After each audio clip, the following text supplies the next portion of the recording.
What's going on, everybody? Welcome back to the channel. I appreciate you stopping by, spending a few minutes of your time with me today. I want to tell you a story. I want to tell you a story about the time I killed myself.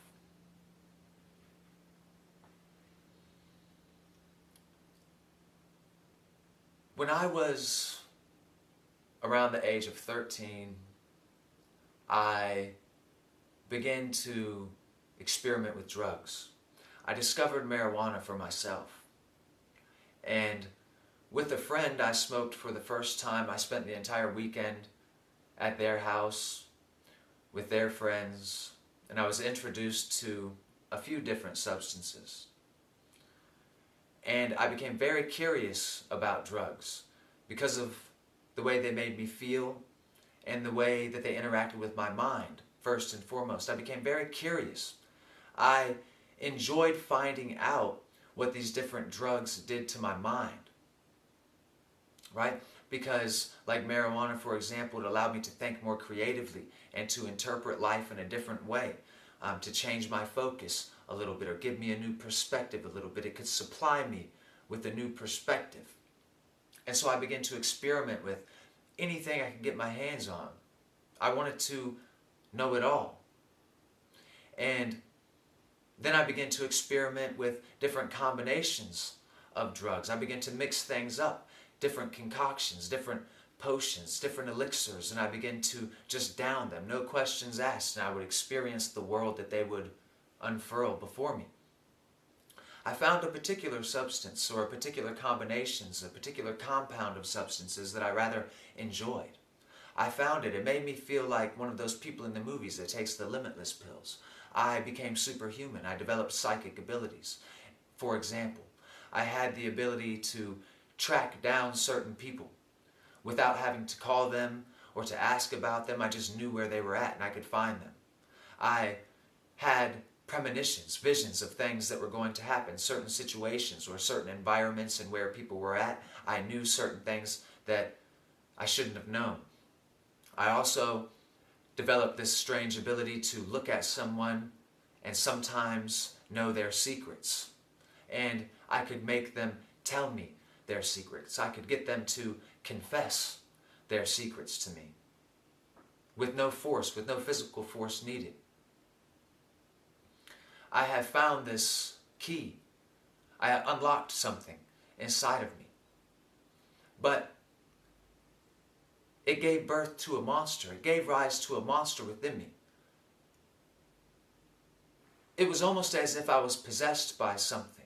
And it was that something that was supplying me with these abilities. Right? And it turned me into a homicidal maniac. I found out a secret about a friend of mine, and then I told the secret to someone I shouldn't have. And as a result, I made some people very mad, and they came after me. And they caught me, and they beat me. They beat me pretty good, pretty bad. And I got so mad. It was a friend of mine, right? A friend of mine that arranged the whole thing, that set me up. He was one of them that was beating me, and I got so mad at him. So angry. I became possessed with this homicidal monster that allowed me to know where he was at, what he was doing, all of this. When I could catch him alone, and I began to plot his murder. And so I grabbed a knife from a house, and I began the hunt. I had the plan. I knew where he would be at. I knew where he would be sleeping at, alone. I knew how to gain access. And so I went for it one night. And I knew he was going to be there. Like I said, I developed these psychic abilities, so I knew exactly where he was at. But when I got there, he wasn't there. I ended up in the place where he was supposed to be sleeping. But no one was there. And I took a look around. I saw a picture of his girlfriend, who I knew personally, and a hospital bracelet of hers that was sitting there, almost like a souvenir. And I took the picture and the hospital bracelet and I set them up nicely and I stabbed through them with the knife, almost like a warning, like I'm coming for you. And I left and I walked that entire night. I just walked. I don't know where I went. I just wandered out of my mind. And then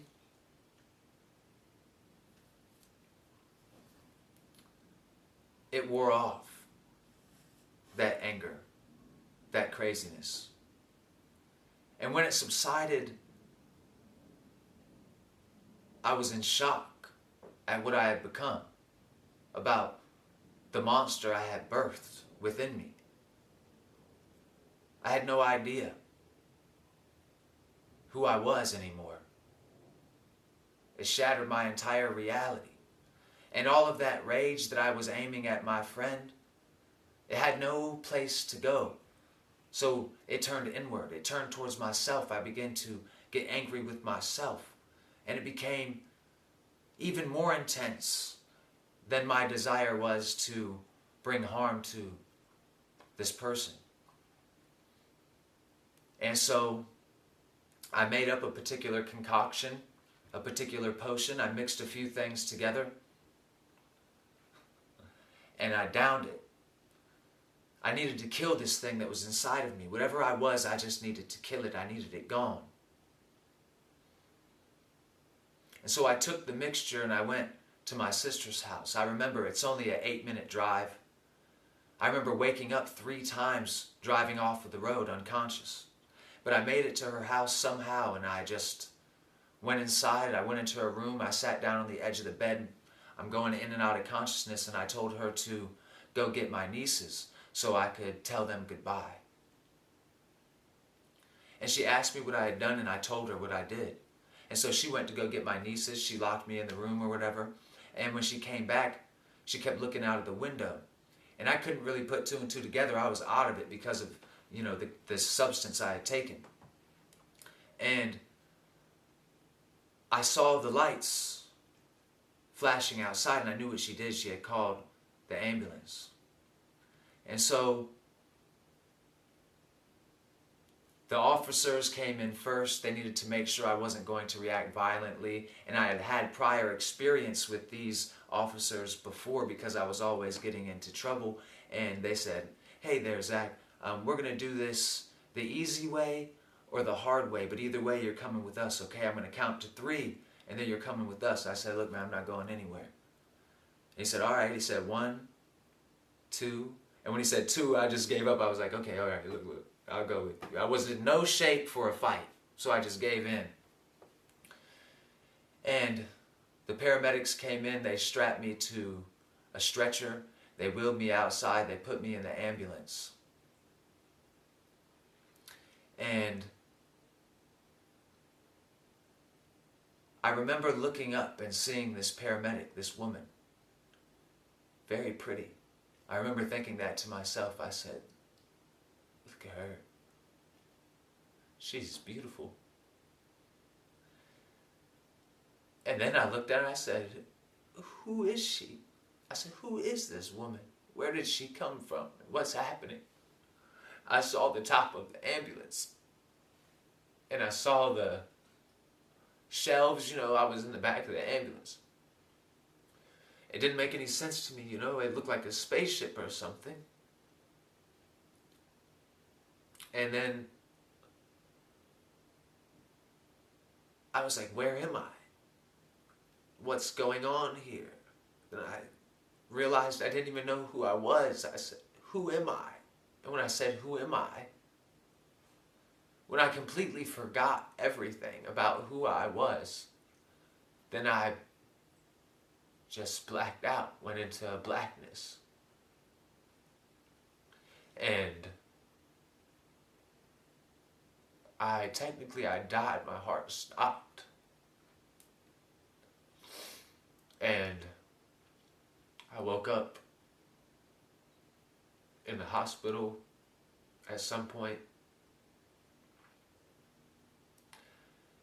And I told them that I was just trying to sleep I wasn't trying to kill myself. I said I was just trying to sleep. I was on a lot of drugs and I couldn't sleep, so I was just trying to sleep.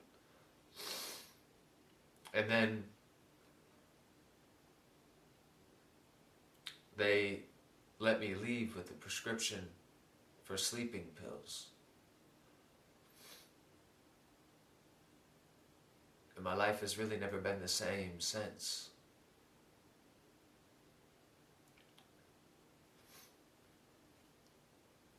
Anyway, until next time, I hope you continue to free your mind.